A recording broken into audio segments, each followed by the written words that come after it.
Hello, distinction students. This is your commerce tutor, Miss Zulu. Welcome to today's commerce session where we're going to look at the topic advertising. But before I get into that, remember to subscribe to my YouTube channel for more sessions. So we'll start by defining what advertising is. So advertising is an aid to trade concerned with informing people of the availability of goods and services and persuading them to buy. So the other way you can define this advertising is, so advertising is when companies or organizations promote their products or services to people through different forms of media. You can use social media platforms like Facebook, you can use TikTok, you can use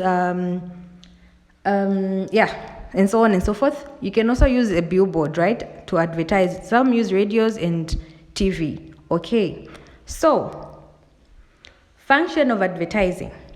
One of the functions of advertising is informing customers or traders on the types of goods and services available on the market, persuading customers to buy goods or services, enabling traders to remain competitive in a business. So people with different business have social media handles where they advertise their businesses on a daily basis. Okay, enabling customers to penetrate new markets for their products, warning customers of a fault in a product, advertising national campaigns, advertising job vacancies. So people use adverts to advertise job vacancies. Okay, let us look at the types of advertising.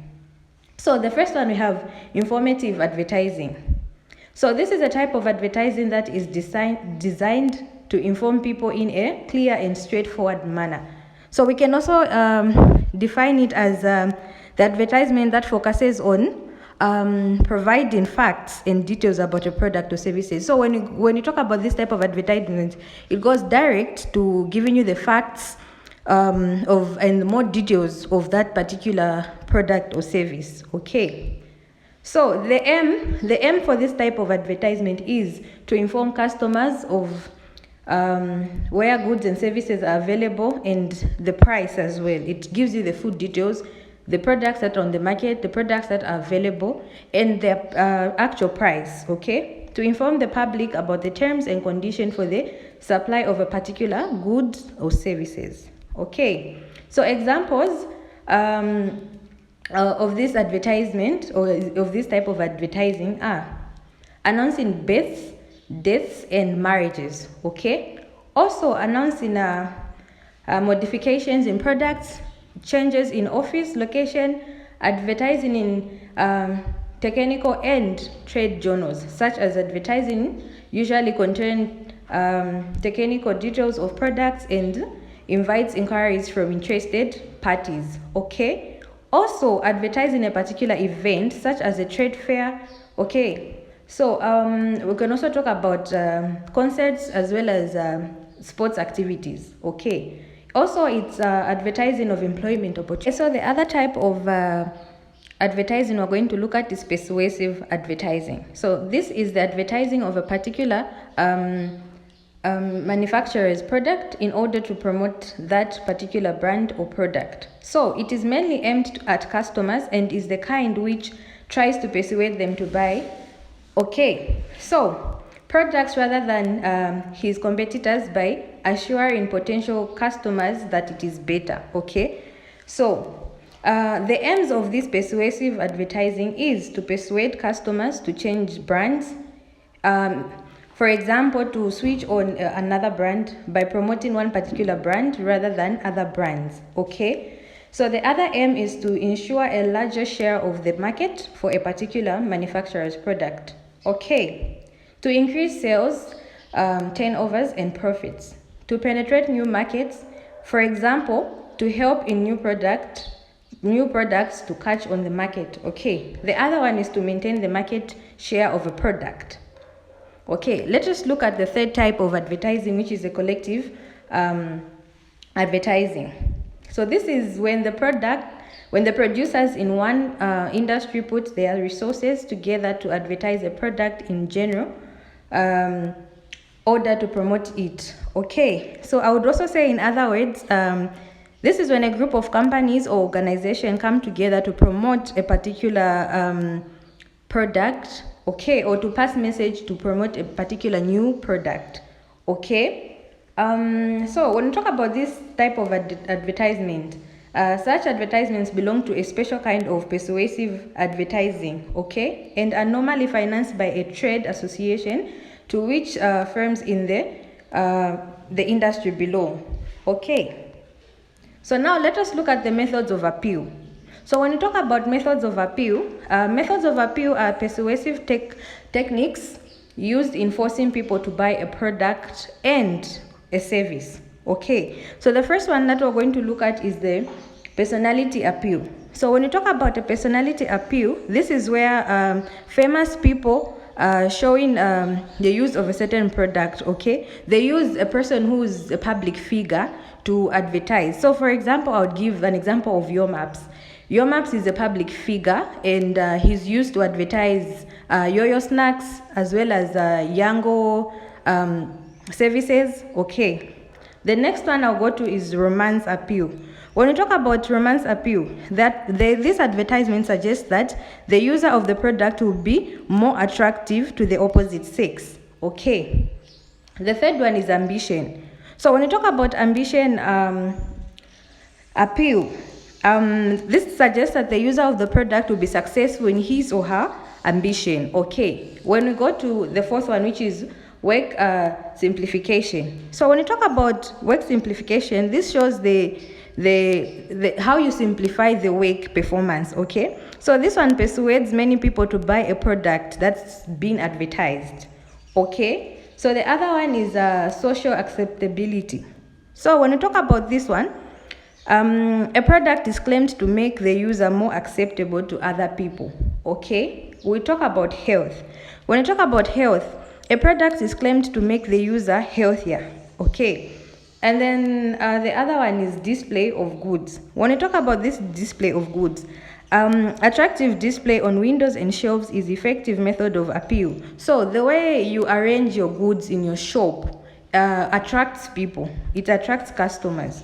So the last one that we're going to look at on the methods of appeal is excellence. How do you offer your services? Do you offer, as in, does it have high quality? Because everybody on the market needs goods that have quality. So you need to be excellent in how you produce your quality of goods, okay. So let us look at factors considered when designing an advertisement.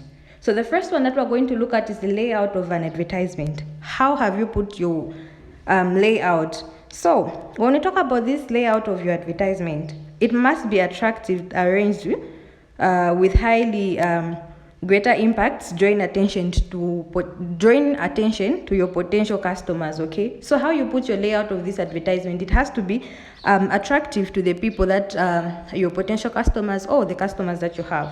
The second one is content of an advertisement. How do you put your advertisement together? How is the message? Is it attractive to the potential customers or to your customers? So the message has to be interesting to the public. It has to be catching so that you'll be able to attract customers. Okay, so the other one that we're going to look at is cost of advertisement. You need to know the benefits of your advertisement campaign, like the profits and how everything is going to fall through, like the increase of sales and all those things. You need to know the cost of that advertisement that you're putting out. And then the fourth one is how long the advertisement will last. So advertisements have different duration. So I would give an example of most of the job advertisements that we see. We find it only lasts for 4 days, others last for just 1 day, other advertisements will last maybe for a month, okay. So you need to know how long your advertisement is going to last, okay. Then the last one on the factors is where the advertisement will be placed. You need to know where you will place your advertisement, okay. So is it going to be on TV? Is it going to be on radio? Is it going to be on a billboard? Or are you just going to make flyers? Okay, so you need to put all that in mind. Let us look at the advantages of advertising.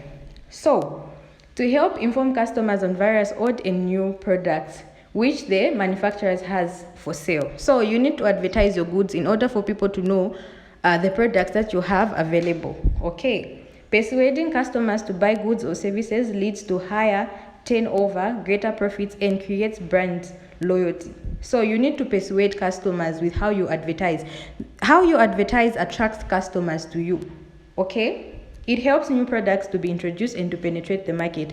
So when you have a new product going on and you keep on advertising it each and every day, it will attract customers.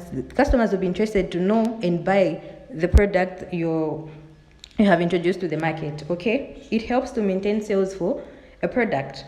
Advertising induces customers to change brands. So when you keep advertising, you change your brand from the previous ones you were selling. With the way that you advertise, customers will be attracted to try out the new brand that you've brought to the market. Okay, so we look at the disadvantages to a customer. So when we talk about the disadvantage to a customer of this advertising is it adds to the cost of products, making it more expensive for the customer. Okay, advertising may attempt to mislead or deceive customers. So sometimes we've met a lot of cases where somebody will advertise a product, and when you communicate with them to buy that product, you find it's different from what they were advertising. Okay, so that could be a disadvantage. Advertising may lead some people to live beyond their means by forcing them to buy more goods on credit than they can afford. Okay. Advertising may promote dangerous and harmful products. So some people would produce dangerous products. I'll give an example of us in Zambia. We have the common material where people would attempt to make products that are on the market. They'll make their own products which are fake, which would cause harm to people. Okay. Advertising encourages impulse buying. Okay. We look at the advantages to a customer of this advertising. So it creates greater competition among products, leading to better quality goods. This provides customers with better quality goods. So when people are selling goods, it can be you go to a place and people are selling the same product, but you would notice to say some qualities, it could be the same product, but the qualities are different. Okay. Customers are informed of goods and services which they might otherwise not be aware of. So there could be goods that you're not aware of, but once they advertise because of these social media platforms, you'll be able to know of those goods. Okay. The customer's standards of living is improved through improved products. Advertising provides wide variety and choice selection. So you'll be exposed to improved products because it's like a competition. People want to bring good quality to the market so that they can have a lot of customers. Okay, it reminds customers of old and existing goods. The more you post, the more people know of your business, and the more you create more customers. It helps to educate customers on how to use certain products. So when people advertise their products, for example, there are people who would advertise lost weight products, weight gain products, and they'll tell you how to use them. Right now, we look at the disadvantages of advertising. So it can be a great expense to the business, especially if it does not result in increased sales and greater profits. Okay, competitive advertising, especially for similar products like washing detergents, may be a waste of resources. So these days on the market, we have people producing same products, and it can be really hard for other companies to make their targets. There's stiff competition because people are selling similar things in one area. Okay, so thank you for watching my video. Make sure you subscribe to my YouTube channel for more sessions.